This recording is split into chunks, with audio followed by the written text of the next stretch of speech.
what can this program do for fibromyalgia, chronic pain, and complex migraines, which cause seizure-like symptoms on a daily basis almost? Well, we have to look at each of these individually, because what we've learned over the decades here at Hippocrates is that often things are connected, but sometimes one epicenter problem, as an example, it may be neurological in this particular case, actually creates a symptomology that we may call, with migraines, neurological, fibromyalgia. We've also discovered that with each of these, there are major contributory reasons that they may occur. Let's go first to migraines that may go to seizures. First, we have to rule things out. And as unpleasant as it is to speak about this, has there been MRIs done? Has there been scans of the brain? And if so, was there any sign of disorder or tumor or growth there? Because we go to the most dramatic potential or possibility first. If we rule that out, then we go down to the neurological, possibly being in the lower body, not the brain, from the brain stem down. Now, that can be caused from lots of different poisonings, heavy metal poisonings, chemical poisonings, or long-term use of what we call food in our very sick world. For instance, I've seen this type of symptomology 150 times in people that consume large amounts of coffee. And coffee has a bad rap for good reason, for the caffeine, but worse than the caffeine is the acidity levels, even in the so-called organic decaffeinated coffee. That enough consumption, and in particular bodies, not everyone's body, it would actually take the sheathing off the neurological system and not allow the neurons to perform the way they should. Now let's give all the listeners a picture. Neurons sort of go down a very narrow tube, and that tube is very coordinated and very much like a chain. What would happen if, for instance, at the end of that tube, or somewhere in the middle of the tube that appeared to be the end, there was a blockage?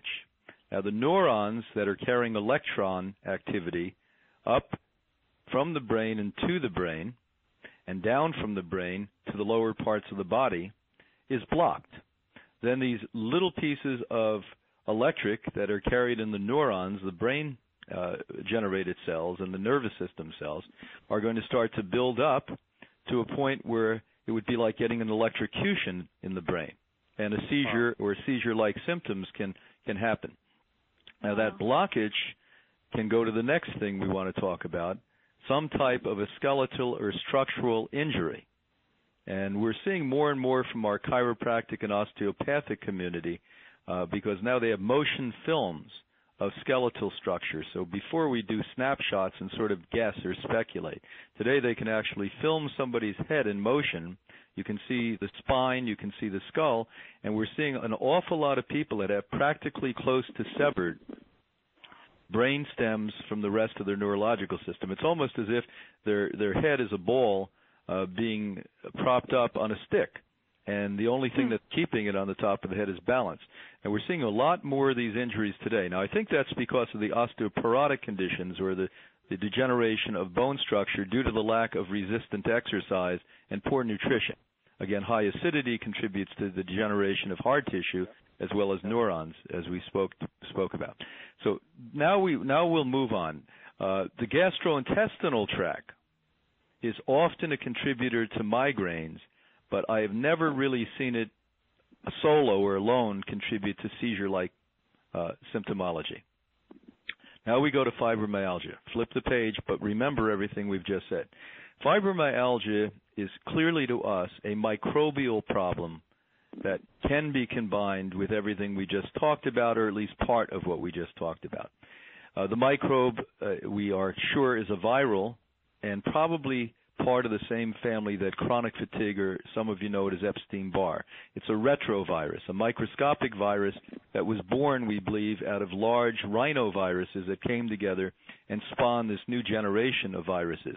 The AIDS, or HIV, is part of it. It's a distant cousin. Again, UCLA shows us that they've already identified 5 or more of the chronic fatigue viruses. When I was a boy, the one we knew about but didn't know it was a chronic fatigue virus or retrovirus was mononucleosis, the kissing disease. And I'll never forget, I felt so bad when I got that. My parents knew I kissed girls at that point. So bottom line is that we know that that is part of it. And again, what does a virus do when it comes to nerves? Well, a virus also has a frequency. Every disorder, be it cancer, be it a virus, a spirocate, which is Lyme's disease, or a bacteria, has frequencies. And when we look at them with microscopes, it's really interesting. You see the frequencies.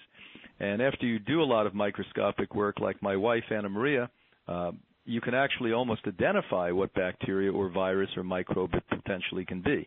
Spirocate, for instance, vibrates at a totally different level, looks different, of course, but vibrates at a different level than a virus.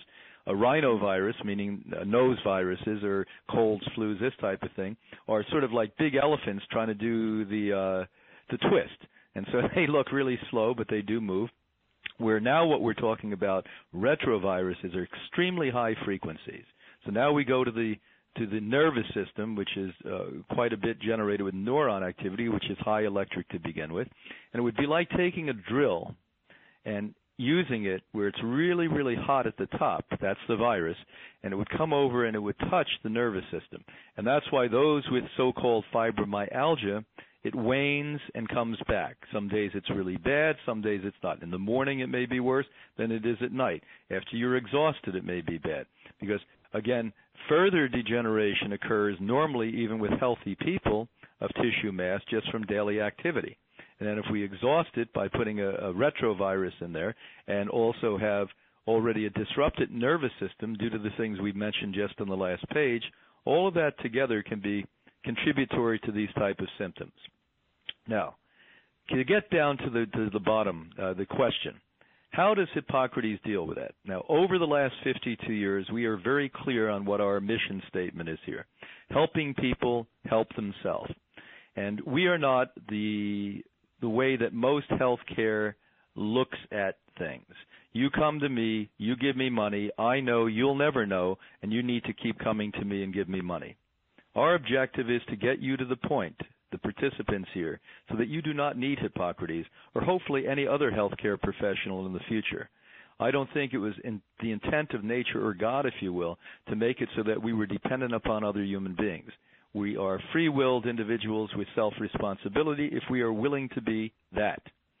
And if you come here, we are going to teach you from the very basic primary ways that you need to understand the body and how it functions to how to function in this world, this insane world, in a sane way, by eating correctly, exercising, and yes, there are certain therapies we'd employ on this.